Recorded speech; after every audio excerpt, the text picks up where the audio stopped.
What if robotics hasn't hit a wall because of poor execution, but because it's been climbing the wrong mountain altogether? Hello and welcome to Believe in Aliens, a podcast that celebrates the extraordinary journeys of people who leave everything they know behind to build towards a bigger purpose. This show offers an intimate look into the resilience, ambition, and unique perspectives of those who've defied the odds and seek to transform our world. In each episode, we explore the insights of individuals who challenge the status quo and whose stories might provoke you to rethink your own perspectives. Today, meet Tom Zhang, founder and CEO of DAXO Robotics, who's turning conventional robotics wisdom upside down. From growing up on a family orchard in rural China to earning his PhD at the University of Pennsylvania, Tom's journey led him to a radical insight. True robot capability comes from embracing complexity, not avoiding it. The result? DAXO's Muscle V.0 robotic hand with 108 actuators and infinite degrees of freedom, a technology that aims to tackle real-world problems like critical labor shortages in U.S. factories and farms. While others dismissed this level of complexity as unnecessary, Tom saw it as a key to creating robots that can actually adapt and perform in our messy, unpredictable world.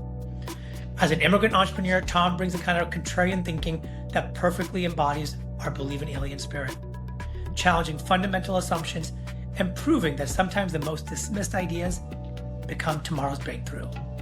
In this episode, we'll explore challenging conventional robotics philosophy by embracing complexity, addressing labor shortages and empowering the human workforce, and finally, bridging academic rigor with real-world entrepreneurship for tangible impact. Tom, welcome to the podcast. So Thank where you, are you right Martin. now? I'm in Redwood City. I'm always traveling around. Me personally have been in Philly for the past 6 years, but we're moving to Austin, and I'm always traveling in the Bay Area as well because this is where all the excitement is at. I love it. It's what's coming up for me is as a kid watching movies like I, Robot and watching what that could be like. We see these videos of what could be a future of robotic implementation, and there's droids and ways we can interact. But you've directly stated that DAXO's mission is to tackle complexity, which a lot of what I'm envisioning is very complex states. For the audience, can you help us understand what the concept of complexity means to you and how you want your company DAXO to tackle it? Sure, yeah. We are trying to build complexity into robotics instead of avoiding it. And there's a key distinction between complexity and complicatedness. And a lot of people would confuse the two. Most of the machines and robots that we see nowadays are complicated, if not overcomplicated. If you look at a car, an airplane, or any robot, they have so many components, right? If you open the car Mm. up, you would see, okay, there's the windshield wiper, there's the engine, there's the piston, everything. And they're all different, right? But it's a white box. So it's overcomplicated and every single component serves its own purpose. While what complexity means is, so there are a few notions of complexity, but really you duplicate the same unit over and over again. And the collective behavior coming out of that system is going to be something emergent and something you probably can't even predict or foresee, right? So the duplication of the same unit over and over again, this is a very key component of complex systems. I'll give you an example. For example, ant colony, or a flock of bird, or a school of fish, right? It's the same bird. The bird may be a little different, right? Or even our social systems. Every person is the fundamental unit, but when everybody's put together, that's a complex system. So complex doesn't mean it's complicated because, say, a flock of bird, all the bird are the same, right? They're not serving different purposes. But when they're flying together, all these mesmerizing behavior just emerges. So that's really what complexity, and of course, there's a whole complexity theory and the outcome and what does it mean to be complex? There's a whole theory behind this, but I think that gives a pretty easy overview. Let's build on that. And I want to bring it to DAXO Robotics. And as I mentioned, 108 actuators and infinite degrees of freedom. You're talking about complex by design, but Mm, not complicated. And yeah. so, how did your team What did you know that helped you intentionally engineer this complexity to avoid perhaps complication and fragility? Yeah, and it's really from the past 30 years of living as a human being. So in robotics, and so I would say in most of the science, human tendency is to simplify. So a good theory in science has to be simple and has to be falsifiable, right?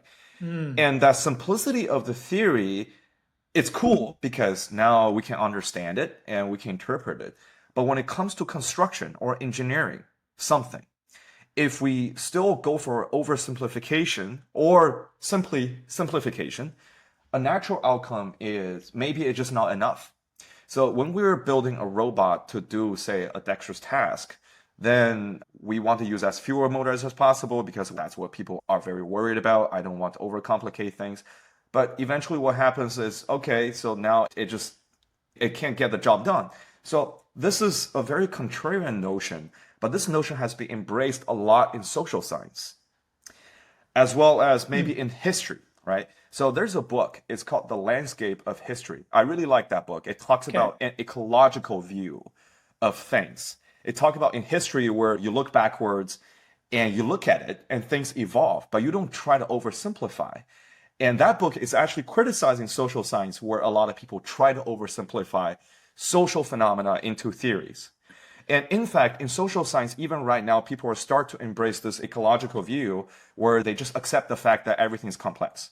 And my wife is a social scientist. She sends me a lot of papers on social science. So that just really gave me the confidence that, wow, complexity really gives rise to very expressive and powerful behavior. And maybe we should borrow that from robotics. You're making me think a lot about like human nature to say this is black and white. Uh-huh. Really deductive philosophy that it must be one or the other. It's effectively an oversimplification of a situation to get through to the answer.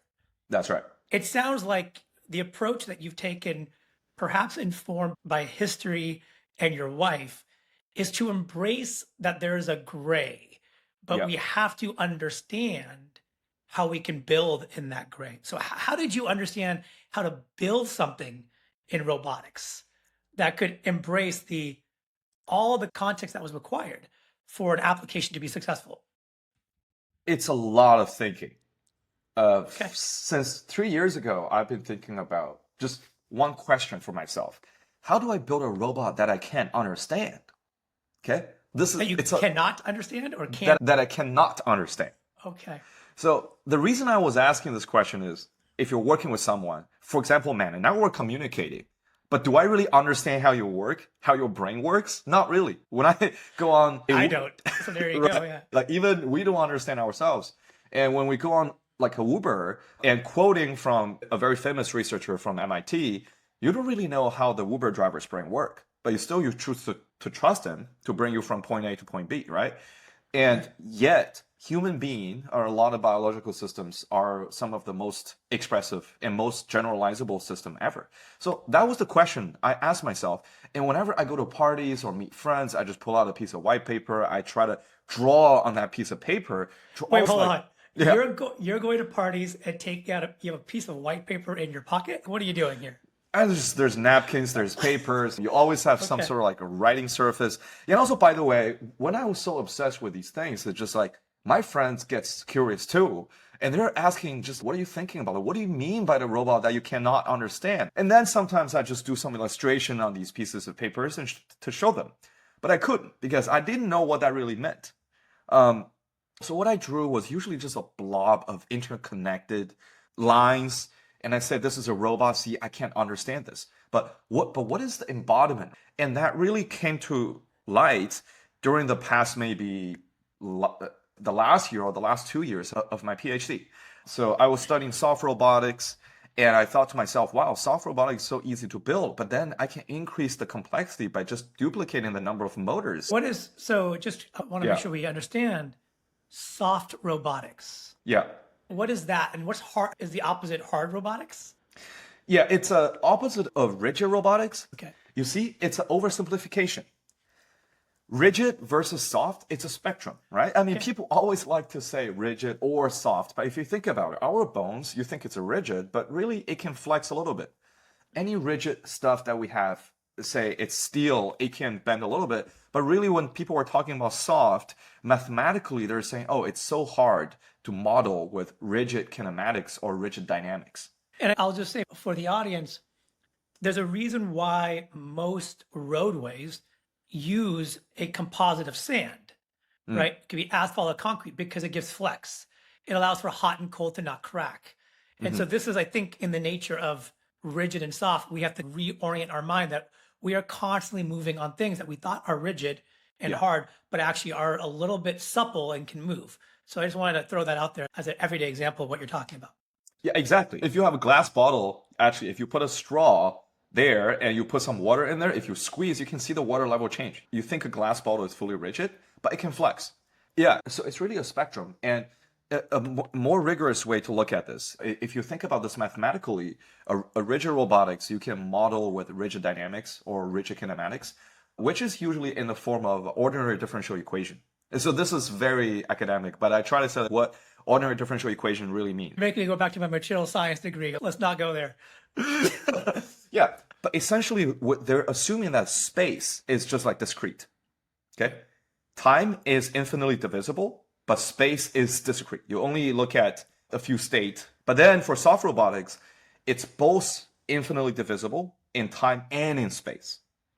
Now, if you think about a soft piece of plastic or rubber, say I have my swimming goggle here. If you look at this, every single point along the line, you have to model it, right? While if I have just a solid rigid pen, you only need to know the center point. That's why you can have a discrete space. For soft robot, it's infinitely divisible. That's what soft robot really means. If you're not watching this, just pick up the example of a pen, which we think is very discrete, and then his swimming goggles. So it's a really beautiful example. You've been on the record of saying this: you can't build something complex in a lab and expect it to work in a real orchard. Real innovation starts in the field, unquote. What I gather from your words is that real world environments inherently introduce complexity that must be accounted for in a design. How did you arrive at this? Is there some story? Is there some moment that came up that made you appreciate that insight?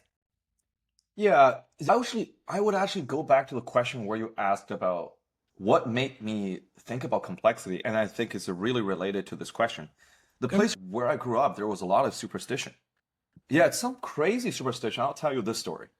I went to my grandma's place, which is in this deep mountain village, when I was about, I think, maybe 6 or 7.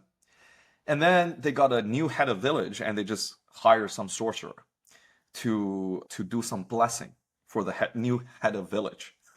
And we all This went sounds into like a scene out of Harry Potter. Yes, and by the way, this is all true, and because I was there. And then I went to the field, and the entire village, all the villagers are surrounding, so they formed a circle, and the sorcerer is in the middle of that circle, right? And then he was smashing this porcelain bowl on this like piece of hard metal. He kept smashing and smashing, and I was just wondering to myself, why doesn't the bowl break? It looks so fragile. So I asked, why doesn't the bowl break? And the crazy thing is, everybody, all the villager, they turned to me, they looked at me. And my grandmother, she just led me to the side, pretty far away from that circle, and slapped me in the face and just said, "You can't say that." And I was wondering, what do you mean I can't say that? She said, "It's lucky that you asked why the bowl doesn't break. If you said the bowl breaks, it's gonna break his spell, and the bowl will break." That's what he. So Wow. that's what my grandma told me, and she was really upset. And so I missed the second half of that entire ceremony. You But weren't then, allowed. You're too yeah, curious. I wasn't allowed anymore. And then so afterwards, a bunch of kids, they come to me and they say, the second half of the show, the guy broke some glass and the sorcerer ate glass. I wasn't able to see that in person because I wasn't allowed. Also, I got a nickname among that entire village. So whenever the kids see me, they're like, "Why wouldn't the bowl break? Why wouldn't the bowl break?" So I think what this like story really means is that just like there's stuff when I was growing up, I just didn't understand. Whether it's about the world or it's about how people sees the world. And I think there's a huge gray area. And I think you said, how to see things from the outside. In my mind, there's always this big gray area about the world, about technology, about people that I just have no idea about. And that story still, I think about it like sometimes I still doubt whether that guy really ate glass. It's reasonable. It's a reasonable doubt to have. I think most of us would not want to be on the other end of that 24 hours if he ate glass. But I am still double clicking into your quote, Yeah. real innovation starts in the field. Yeah. Like specifically, how is that influencing what you've built today? Yes. And I'll bring it back to this question. So there's a model that I really like. It's called the computational model of the world. It's pioneered by Stephen Wolfram. He's the founder of Mathematica and Wolfram Alpha. So what he talks about is that the world is built on all these abstract relations. Again, it's emergence, right? And whatever we see nowadays are the outcome of emergence. And so it's inherently complex. And this is a thesis. There's no any theoretical proof, okay? You need similarly complex agent or behavior in order to handle all the long tail tasks or the problems that would arise during these process, right? And you asked me like, how did I arrive at these things? It's just really, so before I started the company, I talked to hundreds of people, right? Across different industries, construction, manufacturing, logistics, agriculture, a lot of people. And I visited a lot Are of these factories people as well. domestically in the US, globally in the world? Like, where are you talking? So they're global. It was mostly concentrated in the United States and in China. Because these are the two countries I'm the most familiar with. And I visited like all these factories as well. I just look at what are some of the tasks. So as a roboticist, obviously, I'm more attracted to the physical tasks. And I look at what are some of these things that people just cannot automate. There are a lot of people. So there are a lot of things that people have automated. Heavy lifting, moving things around in Amazon warehouse, or say in automotive manufacturing, you have these huge robotic arm doing painting and stuff like that. But what are the tasks that we just cannot automate, right? So the three categories I have generalized are first. I think you've called this the messy 80% at some point, or the quote unquote messy 80% of tasks that current automation struggles with. Yeah, I don't think I use the messy 80%. I just say the long tail 70% Okay. tasks. Okay, the long tail. Let's call it the long tail. Maybe it's not messy so much. Yeah. And all the number, right? It's a 70, it's an 80. Like we don't really know because there's so many things we still do by hand. And in terms of monetary value, or is it in terms of the pain that people have to suffer to get things done? I think you would add like different percentage by using different metrics. So these tasks, like something that I observed are, first of all, handling of deformable objects. Okay. Things that are soft, that can change shape. Give us an example of what you mean by soft deformable objects and in what industry you think of. So for example, chicken deboning. Okay. The food and ag space. Okay. Yeah. I spoke to one of the scientists at Tyson Food, and he said that they couldn't find good machines for deboning a chicken. And the meat of a chicken is all soft, right? That's right. And this was really hard to automate. And they had a team, they were setting out of a team about 3 years ago to automate this thing. I don't know if they have succeeded. Maybe they have. But back then, 3 years ago, this was a very hard question. And the other type is highly dynamic things. For example, if you have to toss something, that also entails high speed, right? As you are handling something, you have to rely on speed and some of these dynamic movement to get things done fast. And so I'll give you one example. In Amazon warehouses where they have to pack something into a box and then tape it up and put a sticker on it with all the tracking code, this process, if you look at how people do it, they flip the box really fast. And sometimes they can toss these things in and out like no problem. Wow. Okay. Yeah. And that makes everything efficient. But if you want a robot arm to do it, it's going to grab something, it's going to pick it up and then slowly reorient it. So the entire process, as you can see, it's not as dynamic as human manipulator. Wow. So that's another thing. I think we've seen this, that speed and movement can keep shapes from deforming. Yeah. Because there's a physics reason for that to happen, a mechanical engineering reason for that to be the case. And in a lot of ways, that's why the Earth spins the way it does. It keeps from deformation. It keeps it from being kind of a spherical format in the universe. And so just throwing that out there as a concept, how do you foresee what you built? Again, if you haven't seen the video, Tom released this incredible video on X and it went viral around was a hand, a robotic hand that could twirl pens. It could write like human handwriting, and it looked literally like a scene out of iRobot in 2004 comes to life in the real world today. And so obviously this gets our imaginations going on, oh my God, where could this be applied?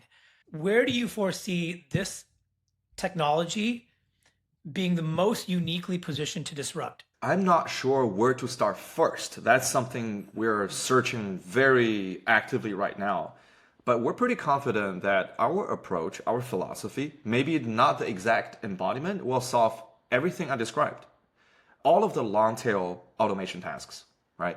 And whatever I described, those like handling of deformable object, highly dynamic and contact-rich tasks, these are the kind of things we want our hand can do. If you think about our demo, the pen spinning demo, that's a highly dynamic maneuver, right? Look, as like a 8-year-old, I was practicing constantly to spin a pencil in my fingers, right? And Yeah. it took a lot of training and practice. Some kids got it quickly. For me, it took a lot longer, Uh-huh. right? And so Yeah. for a robot, again, to do that is, I think we forget how much complexity our brains have to follow and process to do it with our physical hands, let alone a robot that's got to be trained by a human. Yeah. So talk a little bit about that. How did you use advanced AI modeling? What did Yeah. you do differently that made that possible for the very first time in a public format? Yeah. So our AI capabilities are actually very simple right now. Okay. We're not doing any reasoning model. So we borrow a lot of human motor control. Actually, on the whiteboard right next to me, I have a picture of a brain and the motor cortex, cerebellum, and also the prefrontal cortex. So the way we do things is that we have our prefrontal cortex that does the reasoning, right? So I feel like, okay, I want to drink water because I'm thirsty, and then all the reasoning process. And then your motor cortex is what actually sends the signal to your muscles. And then your cerebellum would make some error correction. Of course, that's an oversimplification, right? We're not working on the reasoning right now. Over the long term, that's going to bring the most value to the robot. But right now, we focus on what other robotics companies can't even do, right? Which is just get the muscle memory, all the repetitive things done using the motor cortex / cerebellum. So whatever you saw in our videos, it's your cerebellum and motor cortex. There's not much reasoning. And the neural network that we use are actually incredibly small. For example, for the circle drawing demo that we did, right? We can get by with a 3-layer neural network, each with maybe 100 something neurons, and that's it. And we can generalize across different radii of the circle, right? And it's incredible because these are each individual skills, and you realize you don't need that much reasoning to do them. And this actually ties back to some of these like industry tasks. And I'll make this claim here. The most boring, the most tedious tasks are the ones that require the least reasoning. Okay. Yeah. I've seen this, that you want to make labor a choice. Yeah. That's the vision of the company. Can you share the philosophy behind that idea for our audience? And then a correlated question, is this displacement or enhancement? What is really at play here if labor is a choice and these robots, these hands, can do these tasks that are mindless, as you didn't say those words exactly, but repetitive, not really thoughtful tasks? Yeah, there's a lot of stuff that I want to talk about this here. Yeah. Okay, let's go into it. Okay, so first of all, I worked in the agricultural business. I worked with apple orchards for the past 2 years, and I grew up in a town where we have a big agricultural scene. People really don't like picking apples for 10 hours a day in some tremendous heat for 3 months.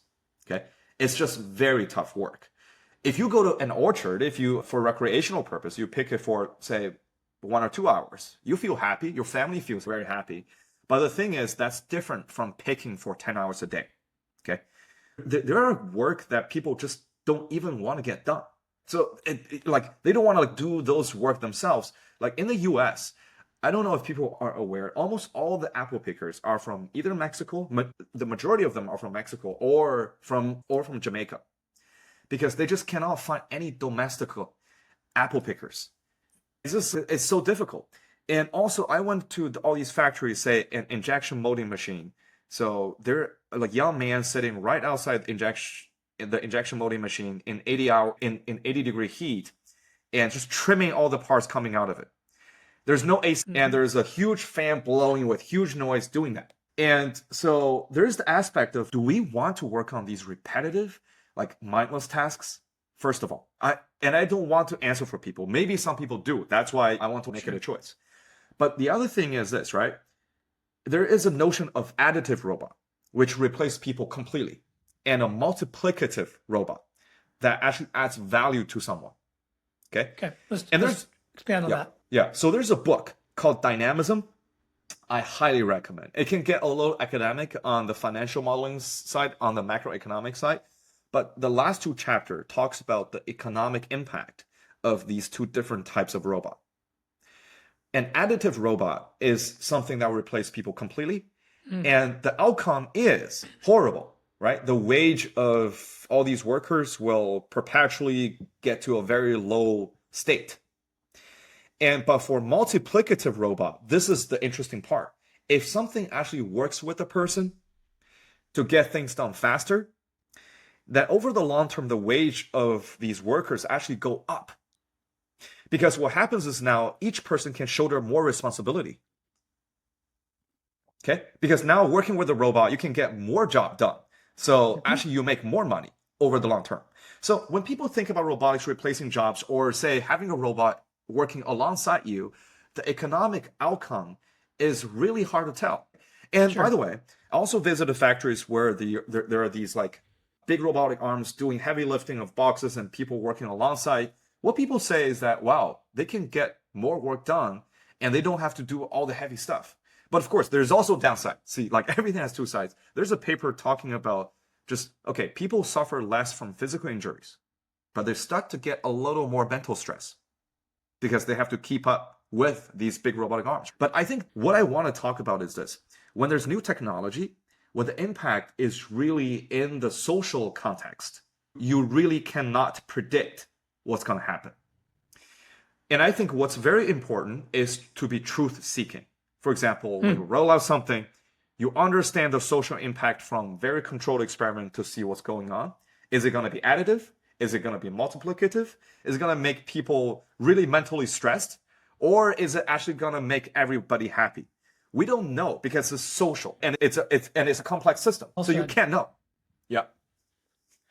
It's incredibly well said. And I think there's a curiosity that I think is incumbent in not only how you built DAXO and how you got to this point, but also maybe when you're a kid asking the sorcerer, why is it not broken? You've been curious for a long time.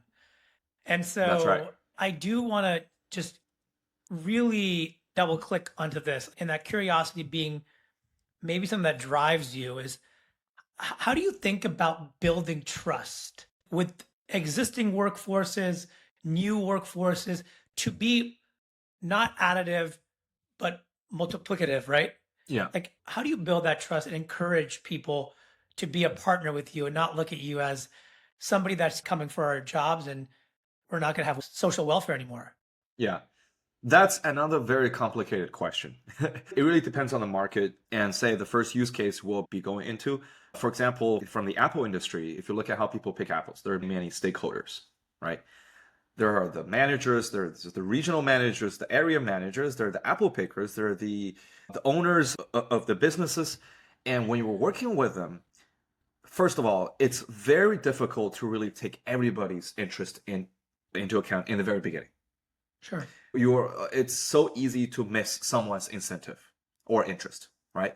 But I think ultimately to build that trust, authenticity and truth seeking are still two of the most important things. You go in there, it is what it is, right? You have to be very outcome driven. You have to do controlled experiment. You just have to make sure that you understand what's going on. And you have to get very good feedback. And the best feedbacks are actually negative feedbacks. If I get like good feedbacks, that makes me happy. But a slap in my face actually makes me understand what I need to improve on. And I think this iteration process, truth seeking and with authenticity, is the only way to build trust, right? Yeah, like when we go to the orchards, so the first thing we do is we got to drive to the orchard. You can't just sit behind a computer and meet the owner of the orchard on Zoom. You go to the orchard, you bring your prototype and work on the apple tree to see how it works. And that's where trust comes from. And they will complain, of course. There's stuff that they don't like. And then you improve on it like the next week. And then they see it. That process is where trust comes from, in my opinion. So I'm going to double click into this really quick because the very nature of building trust in your example here is about being okay to get negative feedback, which is it's to be okay with also failing and not succeeding initially in the spirit of learning more. Yeah. What is your relationship with failure and fear? How does that inform how you approached this market and where you're going? Failure is the single most important and useful thing ever in achieving success, in my mind. That's the only way for you to get the feedback. For training a neural network, you need a loss function, right? If your loss function never gives you anything, you don't have a feedback loop. And by the way, I'm gonna share this thing. So my wife sent me a paper, The Pattern of Success and Failure. And I think I told you about this, but I will share this with the audience as well. They studied academic teams as well as startup teams, and they want to identify the pattern of pivot. When you pivot, it's somewhat of a failure, right? The pattern of pivot leading up to success or eventual failure. What they discovered is teams that would succeed, the duration between each pivot gets shorter and shorter. Yeah. Which indicate maybe they're learning faster and faster. The exact mechanism, you will have to read that paper. But what's even more interesting is the pattern for failure, is that each pivot, the duration stays the same. That means you probably aren't learning too much. Yep. So I'm going to just use what came to my mind is American football. Tom Brady, greatest of all time. His ability to go from a primary receiving target to the next 2 or 3, 4, the progression is what made him a legend. He did fixate on the one guy that wasn't open. He found the next 2 or 3 guys that might have been open, and they maximized the play. That agility is something we celebrate a lot in American sports. It's that ability to dynamically react to the situation ahead of you. And probably no one greater than that than Tom Brady, who was, many people know who that is, but it's just an incredible adaptability to see other options in front of you and pivot quickly. Yeah. And now they're starting to measure that kind of stuff in professional football. How fast do they go through their progressions and reads? And what you're talking about is in the same world, the ability to do that for systems that are successful. Yeah, absolutely. So that it really shows the trajectory and the momentum for learning. And I think it has to come from failure. And the other thing is this, right? I also look at myself. How do I feel when I fail? So for example, we shipped a product, and this is true story, by the way. When we shipped the first version, it's an Apple stem clipper. And when they started using, the next day they called, "Hey, Tom, the knife blade is falling out. It's falling into our apples. It's not going to happen. We can't sell these apples." And my heart was pounding. But it was pounding. I felt guilty, a little ashamed, but also somehow very excited. And when I told them, "Okay, can I come over?" And it's in the middle of Washington State, 5 hours flight plus 3 hours drive. And the guy said, "Okay, that would be a long flight, but I guess I would really appreciate it." And then I just flew, and I flew there right the next day, and went in there, and he drove me around all the orchard, the best learning experience ever. I learned about their operations, and I fixed up all the blade. So just that feeling, all of the mixture of feelings, right, really got me motivated. Just, I gotta go out there. I gotta figure out what's going on. I gotta trace back to the source. And I think this feeling really drives me to just become better at doing this and make a better product too. You've mentioned this in the past, that being an immigrant in this country has given you a quote unquote courage or just tolerance for ambiguity and uncertainty. Yeah. Which is obviously crucial for a startup. And as you're describing, how does this unique perspective help you understand and address the challenges ahead of you that maybe many native born Americans are reluctant to undertake? Yeah. How is that maybe offering you a insight that everyone else misses? Yeah, I think it's just, I don't believe in the phrase, "you should." There's no "you should." I think any "you should" be challenged, first of all. There's just infinite possibilities. And practically, I don't talk about one detail about how these kind of mindset make me feel. For example, for a lot of the Native American born, they would want to be in a certain place. But for me, every place in the US is the same for me. I can travel anywhere, I can live anywhere. It doesn't matter. Today I'm in Redwood City. On Thursday I'm in Austin, and then I'll be in Philly. Wherever I need to travel to get things done. There's no notion of stability. I'm always like on my edges. And that, I guess, to a lot of people who would love a stable home, to buy a house like somewhere, this is just a lot of ambiguity, a lot of uncertainty, right? But I can crash on any couch. If there's one single purpose that necessitate me to sleep in a van, I'll sleep in a van. It doesn't matter. And the other thing is, it doesn't mean that I'm rootless either, because I still think I'm very rooted from the place where I grew up. It's so unique, the culture, the people there, because that defines who I am. I know who I am, but at the same time, I can be very flexible and agile in this giant blob of uncertainty and chaos. All right, so let's cut to the chase a little bit here. You are a CEO and founder of a robotic startup in an industry that is on fire right now. Yeah. Like, it is getting a lot of attention. What's it like to be the hot thing in a hot industry right now? And what pressure or joy does it give you? Yeah, I would say I don't feel much difference than building my Apple Ultra business. I think the business fundamentals, they still stay the same. In fact, but there are two key differences after we pivoted to this full robotic space. First thing is we got to see through the noise. When it's so hyped, there's so many things happening. After our video went viral, we got so many inbounds from investors, from people who want to work with us and people who want to join us. How do we look through the noise and see what are the right things to do? That's number one. And number two is when we're living in a hype, we got to learn to leverage. So this is like the difference. When we're building the Apple Ultra, people didn't want to join us, and there were not much like money lying around, right? But here we are in the hype. How can we not lose opportunities while we're in this? So these are the two key differences seen through the noise, as well as building better leverages. And I think I'm learning this like through my current process, but still we pivoted about 4 months ago, and it's still like a learning process for us. Who do you admire in the space on pushing the boundary forward? Like some inventor, some creator, some manifester of a future state. Is there anyone that you admire? Not really. I think the person I admire is outside of robotics. I think there's no great robotics company in the world yet. Name one great robotics company. I think we're all waiting for it. We get different moments where different billionaires come up with a strategy. Like Elon Yeah. talks about what he wants to do.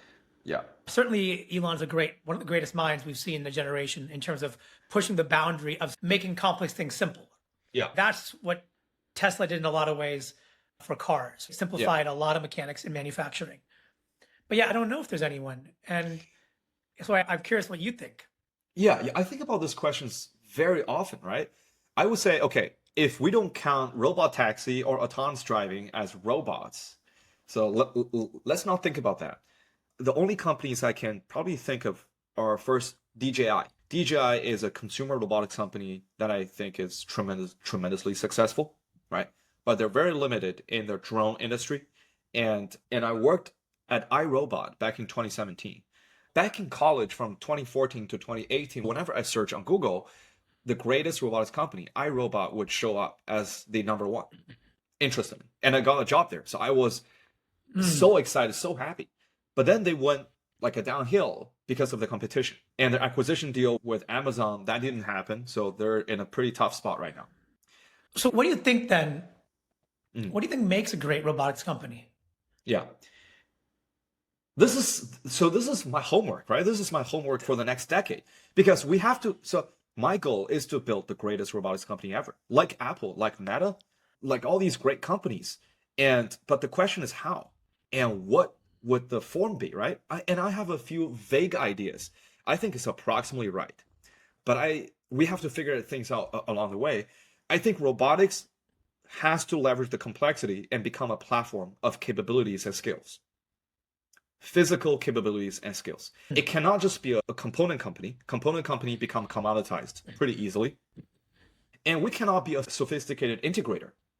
And my criticism of a lot of these companies starting with a B2B like use case straight away, especially with some of the large businesses, is that they're aiming for generality, but they may be drowned by the customer requirement very quickly. And what that gives them is a sophisticated integrator. Maybe they will be acquired by one of these large businesses. But the thing is, it doesn't point to generality. Unless, of course, the team is very disciplined, they work for a little bit there, they establish their platform, and then they move out or do something like that. But I think in the face of money, cash flow, and a sweet acquisition deal, that may be very difficult. How to build that general platform? I think about iPhone is a platform for connectivity, for productivity, and for entertainment, and for a lot of the other stuff. I think for robotics, we have to be a platform. We cannot be an integrator, and we cannot just be a component. I'm excited to see how you use your curiosity to explore what that means over the next decade or so. So let's just build on that to one more level. What is your long-term vision for how this technology might fundamentally reshape the human labor landscape globally? How do you, if you can manifest the future state, what would that be? Yeah, there will be robot everywhere, in home, in factory, everywhere, and all commanded with voice. Assuming that the Neuralink or any brain-computer interface would not be a thing at that point, I think there will be like robot everywhere. In the kitchen, you will have a pair of robotic hand and arms that peel your garlic, that chop your stuff up and cook for you, and the hand can wash themselves like under the sink, right? And in factories, you have these kind of robots that you just give them voice command and they will get things done. I think the holy grail for robotics is something like this. Everybody agrees on. It's just like what everybody's doing. Is that the right thing? I have high conviction that we're the team that's doing the right thing because we don't just buy hardware from people or we don't build hardware using legacy methods. We're actually taking a very systematic view. We look at the whole system. General purpose is not a hardware problem. General purpose is not a software problem. General purpose is a system problem. Losing sight in any single aspect, you will not achieve generality. All right, so I want to picture that world for a moment. Yeah. Are we buying new appliances, buying new sinks, or are you suggesting there's a robotic, like in our current system, there's now robotic arms that can or hands that can work within our system as if humans were entering our space? Oh yeah, they will just be able to work. Yeah, and they'll be safe. You don't have to be worried about being knocked over, and they listen to you, and they get the job done better than a pair of human hands. Say, I'm pretty confident in about, say, a year, maybe 2 years, we can peel an orange or mandarin faster than a pair of human hands. I think Jensen Huang has gone on the record and said this. He believes some of the greatest inventions are brownfield innovations, where you don't change the infrastructure or the setting of what you're doing for your technology to work. You adapt directly into it. Yeah. And this is something that I think has been really powerful and why we might see driverless technology proliferate very quickly, because we're not reinventing the system. The roadway, the highway system remains the same. Robotic taxis and cars are effectively working right on top of them. So it's a very fascinating concept, and I think it's a much faster adoption of ultimately how we use technology. That's right. Yeah.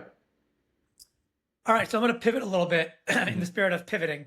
The whole idea behind Believe in Aliens is celebrating people who leave their comfort zones to build something new in unfamiliar territory. Coming from rural China to the US is certainly a big shift. Yeah. You also went to high school in Singapore, which is another huge change. Yeah. How did those experiences shape the way you approach building DAXO? Are there stories you can tell that are more personal in nature that will really reflect on what you learned about yourself? Yeah, I would say that it's just one line. Hard work pays off. And that's it. It's really tough every step along the way. Yeah, I would say, for example, I came from that very rural town. The town officially got out of poverty in 2018, whatever that means. And I went to a city for my middle school. My parents, they still stayed. Tell us more about this town so people can like paint a picture of what that town looked like. Yeah. Yeah, it's in the middle of mountains. It's people probably know that like the Terracotta Army. It's in Xi'an. If you go up north, you start to enter the mountains there. And then we are right next to the Yellow River. We're not far from the Yellow River. And it's the town actually has China's first ever oil well on land. Wow. So there's also an oil industry, but that's separate, completely separated with the rest of the town. The people who make money from the oil, they're pretty well off. And then there's the other half, which is just agriculture. And it's mainly agriculture, actually. They sell apples, pears, plums, and all these things. And you grew up in a cave? Yeah, so I lived in a cave for about 4 or 5 years. And so my grandparents, they still live in a cave. Like right now, the cave is cool. They actually have Wi-Fi in there. But yeah, so these caves are, if you dig a hole into a mountain and you furnish it for a little bit, right? And then that's basically your house. And there are two kinds of caves. One is you don't use any stone or any rigid material. You just carve a hole. That's your house. And the other kind is where you actually use a bunch of these big stones to form an arc. So it's a slightly more rigid, but it's still built into the mountain. So I lived in both. When I was born, I believe my parents lived in this kind of completely carved out, soil-driven cave. But then later on, we also lived in these stone caves as well. And the beautiful thing is it's very connected with nature. We always have a yard. You have all sorts of fruit trees outside. Some of my best memories when I was a kid was I hid under this like cherry tree. I climbed like a walnut tree. We just eat all kinds of fruits all summer. And the walnut, it's not like a walnut that you see in a plastic bag or something like that. The walnut is actually, we eat it from a green thing. It's green, you crack it open like it's still forming and you carve it out. That's like the sweetest walnut ever. It's juicy. Wow. Have you ever tried juicy walnut? It's crazy. And then the green skin is actually a dye. Touch it, your hand would almost be permanently dyed into a black yellowish color. It's really funny. Yeah, so that's where I grew up. If you're not watching this, Tom's hands are moving in such a beautiful way. There's so much animation in his hands right now describing this, and it's just incredible to watch him do it. And I just see the dexterity that was required to even get that juicy walnut out is showing up. That's right. That's right. Yeah. So it was a lot of dexterous skills that we have to practice growing up.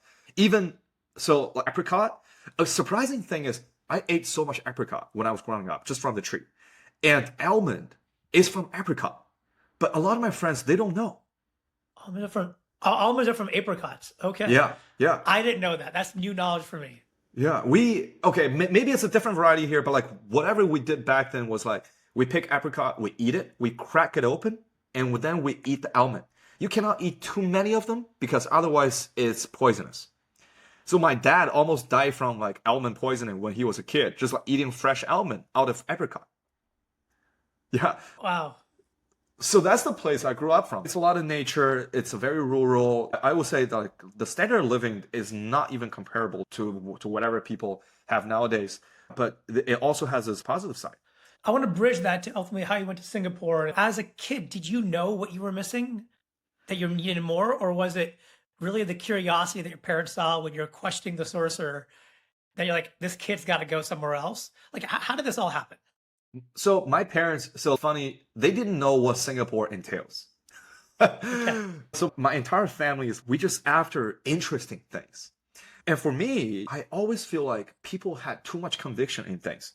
So when I was growing up, whenever say we're playing a game, people would tell me, "Hey, you know that you should do something." Should. Should again. There's that should again, guys. Yeah, but for me, it's like I was not even being rebellious. I thought that I was dumb. I was like, no, I don't understand what's going on. Why should I do something? I was always that confused kid because I felt like I didn't have enough information to even draw any conclusion. And so I first went to a city, like to study. My parents, they sent me there because I got the opportunity. I was the only person in that town. And then I went to Singapore. My parents didn't even know what Singapore meant. And they just like sent me because it sounds like a great opportunity. So we were like swimming through chaos without even knowing where we were headed. The only thing in my mind is like, there's so much stuff that I don't know. It was a big blob of chaos. I'm just like trying to figure things out. So the clarity only happened, I would say, in the past about 5 years. But even before that, it was just all a chaotic blob. I feel like, wow, the world is so confounding. There's so many things. I don't know what's happening. I'm just trying to absorb as much as possible. And then the moment we started like DAXO, a lot of clarity just happened. And now I'm talking to so many people that give me all these like perspectives. Somehow there's a world model that was constructed within me during that chaotic period of time that is so easy to absorb different perspectives, even if they're conflicting. And this is really cool. Like Yeah. when two guys are fighting, I actually get to understand both of them, and I can absorb both perspectives into my chaotic blob. All right, so this is good because it's going to take me to a question that I'm curious to know about is, right, this rigorous 3-month market discovery campaign, cold Yeah, calling hundreds of industry professionals, yeah. visiting diverse facilities. What specific unmet signal among all the various challenges that you've observed led you to conclude that labor shortage in agriculture was a problem worth solving? How did you solve that one, which then led to ultimately DAXO today? Yeah. So that market discovery that I did about 3 years ago, I would say it's a variety of factors. Like I said, I never knew if there's more confounding factor. So I try to identify as many factors as possible. And also, by the way, this is also what Thinking Fast and Slow talks about, right? Yeah. Daniel The book, Kahneman. yeah, Right. exactly. So the market is it big enough? And do I have the passion for it? I grew up in a town with a lot of apples, so that's also natural. And do I have a great geographical like advantage, right? I'm like close by. And do I have the right partner for it? And can I think of approximately the right solution for it?